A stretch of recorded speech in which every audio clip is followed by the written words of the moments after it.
Hi, my name is Rebecca Cook and I'm with Bella Pilates, and today we're going to go over for aging adults how to strengthen the feet when we walk so that we push off and push through our toes and don't just shuffle or skedaddle as we walk. All right, so the first exercise we're going to address the feet by putting a towel on the floor. And you can do this with a towel. If you have carpet, the towel probably won't move much, but if you have, hardwood floors, it will move more. So what you're gonna do is you're gonna take 1 foot at a time and you're gonna really spread your toes out, and then you're gonna scrunch up those toes to pull the towel in. You're gonna spread and you're gonna try to scrunch and bring the towel towards you. At first, this may seem very hard, very difficult, like you're not getting anywhere. I'm planting my heel on the floor, and I want to do this approximately 10 to 15 times. And then I'm going to change, and I can even turn my towel this way so I have a little bit more room to go. And you'll notice that if there's no sort of bunching in the towel to begin with, it might be a little harder to grab. So you start on the other foot and you spread and you just start pulling that towel towards you. Spread the toes. You will probably have 1 foot that's a little bit easier to spread and pull than the other. Notice any toes that don't want to cooperate. Maybe they don't spread as much, maybe they don't curl as much. And you're just gonna really concentrate on making sure you're doing your best for those toes. Trying to make a mind-body connection. So notice my towel isn't going anywhere. That's okay, I'm still spreading and pulling. Okay, then I'll do 15 on that foot. I can switch feet again and do another set. So we spread and pull, spread and pull. Now I'm getting somewhere. Obviously my right foot is a little bit better at really spreading and grabbing. It's much stronger than my left foot. So if you find that one foot is a little bit stronger than the other, to even up that strength, something I could do is I could do an odd number of sets. Maybe I want to start on my left foot, go to my right foot, and then only do my left foot again. Or I could do maybe 20 repetitions on my left foot and 10 to 15 on my right. That's a way that I can work to get my left foot a little bit stronger than my right, or even it up, I'm sorry. Okay, so now I'm just doing my second set. If you feel like it's pretty even, just do an even number of sets on both feet.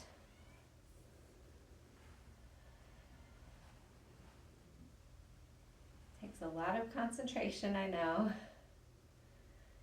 And that's the end of that exercise. So at this time, if you need to pause the video, you can. If not, we're going to go ahead and find a spot. This can be at your kitchen counter. It might be up against a wall. It might be behind a recliner, anywhere where you can hold onto something for balance.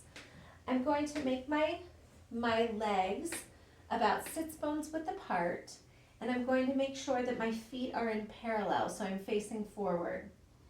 What I'm going to do is I'm going to do calf raises, so I'm going to push through the pads of my feet up onto my toes, and then I'm going to slowly lower back down. I'm going to push up through the pads of my feet, raising up, and then I'm going to lower down. You might find that you're not getting as high as I am. That's okay, as long as you're pushing through the pads of the feet.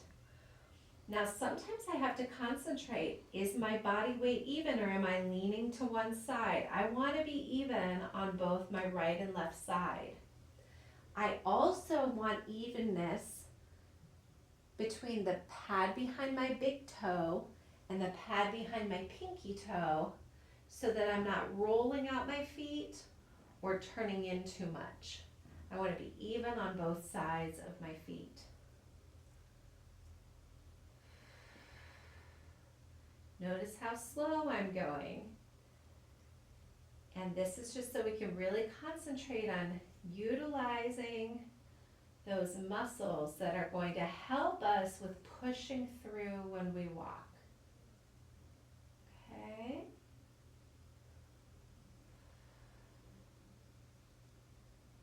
And last one.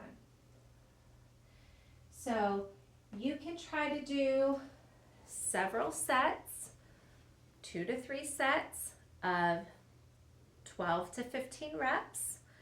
And then when you complete that, you can pause the video. Then we're going to go into some little steps forward. I don't like to call these lunges because they're not a full lunge. Many people cannot do lunges. Some people have bad knees. So what we're going to do is we're going to again make sure that we're next to a wall, or I would even start next to a countertop, but have something that you can hold on to for balance. We're going to take a step forward and notice that I'm going to keep my back leg behind me, and I can either draw the heel down or go up onto my toes. I prefer, if you're able to, if you lift that heel so that we get used to that stretch that we're going to feel when we walk.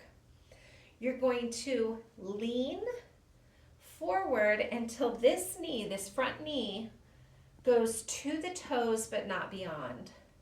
And all I'm going to do is go back a little bit and then lean forward.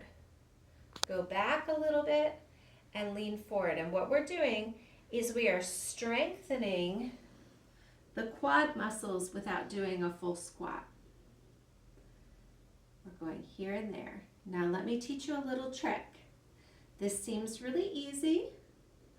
Most of my weight is on the front leg. If I come very upright when I lean forward, I'm going to feel a little stretch here. So if you need to go slower, that's what I want. I want you to feel that little bit of a stretch here and come back. Little bit of a stretch here and come back. So you're getting a stretch here and strengthening these quads. When you're done, you can turn around to the other side. You're going to have your other leg forward, your other leg back. And again, we're going to make sure that we're upright, standing as tall as we can. We're going to lean forward and come back. Lean forward and come back. Do that again.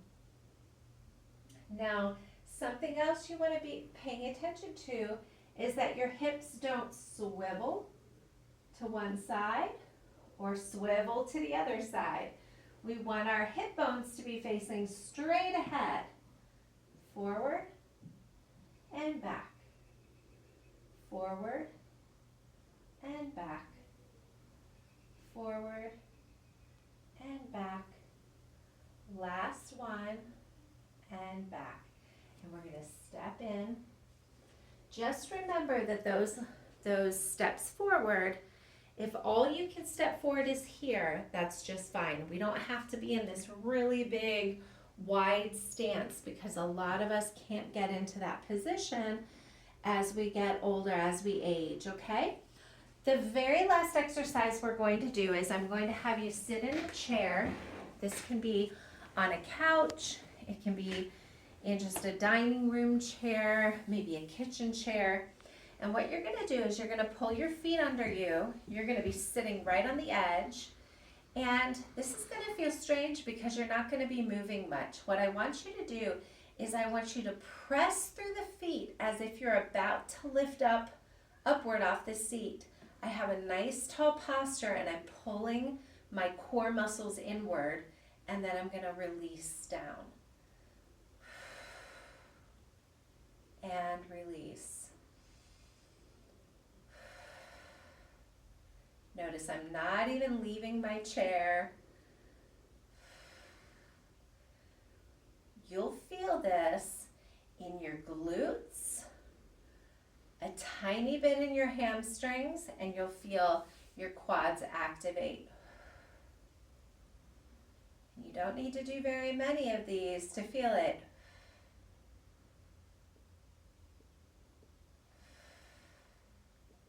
This is also very good for your circulation because we're activating those glutes, we're pumping blood to the heart. So these are great to do when you're about to get up from sitting and watching TV. Gonna do 2 more. And last one. Later on, we can build those into shifting to stand up and coming right back down. It's nice when you're practicing and strengthening the legs to be sitting down onto something. This reformer is just a little bit higher than a chair, so feel free to pick a chair that's a little higher that you don't have to sit and sink way down into.